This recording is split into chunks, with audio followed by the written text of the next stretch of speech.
Hi, I'm Leslie Maddox, an engineer turned homeschool mom to 3 little boys ages 9, 7, and 4 years old, and I like to get into the nitty-gritty of homeschooling. Today, the nitty-gritty that I'll be sharing with you is how I use Workboxes with my first grader, his Workbox system.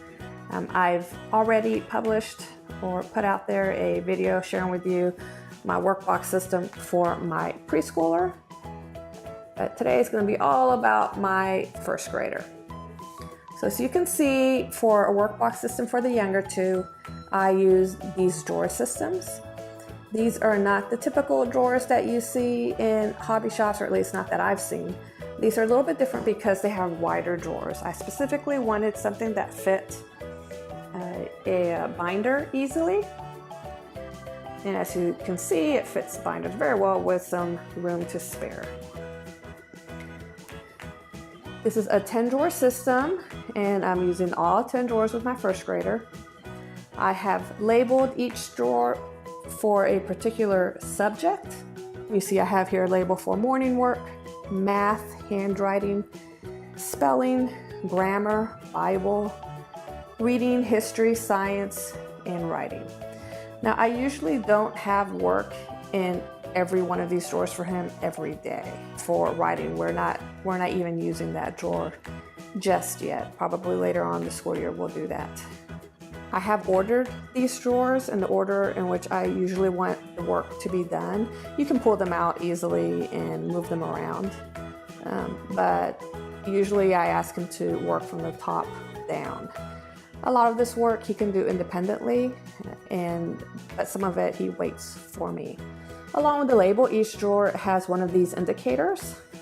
You see, they can be either green or red. I put them on green if there's work in there for him to do, so he can glance at his drawers and see how much work he has to do. And I can glance at his drawers and see how much work he's done. When he's done with a drawer, he moves the indicator to red. On the drawer system, I keep a crate with supplies in here, things that I usually will put into his drawers. One of the most important things in this crate is this clipboard with his work for the week. I color code my kids, and my first grader's color is blue, so he's got a blue clipboard, and that's why I use blue folders for him, and his name is in blue. It just makes it easier for me to know at a glance what belongs to who. I use Homeschool Planet for lesson planning, and so at the beginning of the week I'll print out the work I have planned for that week for him, and that way when it's time to fill his drawers every day, I can just pull it out. I don't have to go somewhere and look for it. I can just pull this up and take a look at it and see what work I need to give him for the week. Now, just because it's on here doesn't mean it's going to get done, for example, or that it's going to be done in this order. For example, I have handwriting on here. He actually, on Monday, decides to do a whole lot of handwriting. He just ran ahead and did several pages. And so I just decided to call that, hey, handwriting is done for the week. You did all the handwriting for the week and then some. And so I just ignore that. So see, this is helpful for me, but it's not law exactly. This plan isn't in charge of me. I'm in charge of it. So I change that as much as I need to. What else I have in this crate are some of the work that I actually have for him. I'll show you the drawers in a minute. Some of the work is in binders in his drawers, but for other things like his spelling, I just pull out the page that I need and put that in a drawer when I need it. There's book reports in here, so some printables, book reports, and he's not going to do those every day, but when he is going to do them, when it is on his schedule to do, I want them to be right at hand for me to grab, and a few other things in here, some file folder games, some books. These are just books that I might put in for him to do, to read. This one he's actually already read already. So if he's gonna be reading books in the next few weeks, I try to put them right here so I don't have to go looking for them when it's time to put them in his drawer. And I also have his Hooked on Phonics work in here so that when I need to get a reader, I can just grab it from here and put it in his drawer. All right, so let's take a closer look at each drawer now. So as you can see, for tomorrow, I have morning work plan for him, and he does that every day. So he's got his morning work binder in here, and then also his glasses in his first drawer. Isn't that cute? I picked that little guy because he's got a big smile just like my cruiser. Math, he also usually does 4 times a week, and what's in his math is actually, let's see if I can pull this out. We're using Matthew C. So Matthew C does come in a workbook, but I changed the order that I do the pages. There's a lesson practice page that he does each day, and then also one of their systematic review pages. So because I was going to change the order of things, I just took everything out of the workbook and put in this binder, and he works out of here. His tests are also in here. Another reason I put it in here is because last year I had these actually in a folder in his crate, but Cruz, he's just one of these kids that sometimes he likes to work ahead. He gets really into it, and so I would have maybe 2 of these pages in his drawer, and then he'd ask for more and say, just bring the whole thing over so that I can do this until I'm bored. And so this year I decided to just put it into a binder. That way he can do the 2 pages I require of him usually each day, or he can work ahead if he wants to. In his handwriting drawer, I just have his Handwriting Without Tears workbook. He's already done all the work for that for the week, so I have the indicator on red.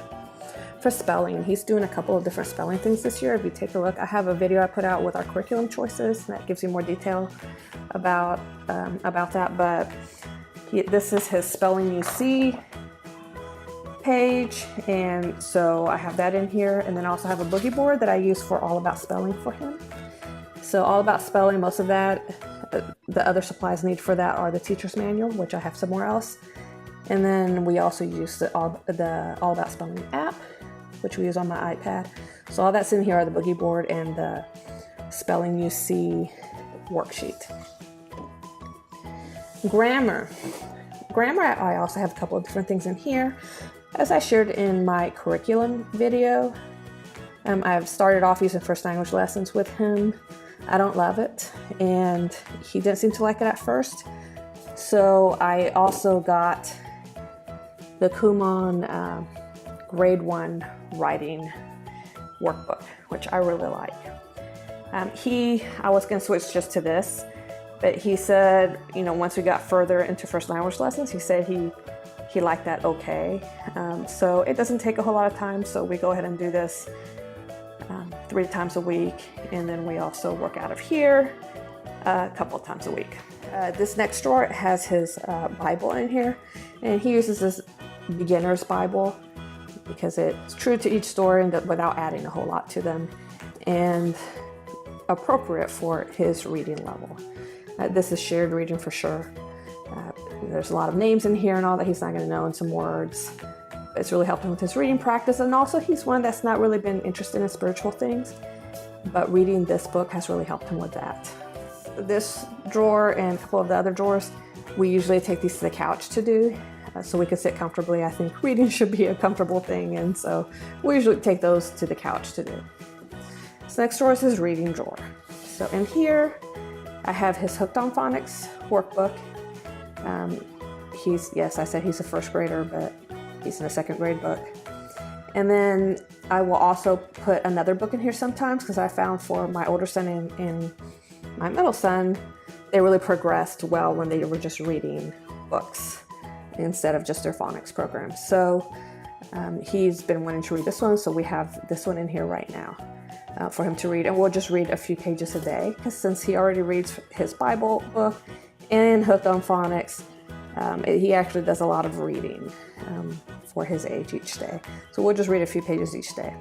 The reason I have this in here is because I don't have anything for his history reading this week. Usually I will have history book related to American history. We don't have anything this week for him, so that's why I pulled another book for him. But in his history drawer, we do a lot of notebooking with history, so I have this little history binder, and any pages that we do, we put in here, some coloring pages, and we do some notebooking, and see his cute little books here. So that's what we have in here. I just store that in here. We don't use that every day. Tomorrow, we're going to be looking at this, the Pilgrim's Journey. This is from A Journey Through Learning. It's one of the notebooking pages that they provided for the Truth Quest history, American history, the first level of it for the younger students. So we'll be doing that tomorrow. So you can see I have nothing for science or in writing. Science, I don't think I have an activity planned for him tomorrow, and we don't do science every day. It just kind of depends on what's available for his age, depending on the topic that we're covering. So that's my workbox system for my first grader. I love it. It's worked out really well for him. He likes knowing what work's ready for him to be done and when he's going to be done. If you have any questions, please let me know. I would love to hear your comments. Let me know how you organize work for your first grader. Also, let me know if you have any specific questions about any of the curriculum we're using or any of these supplies. Please like and subscribe, and I will talk to you later. Bye-bye.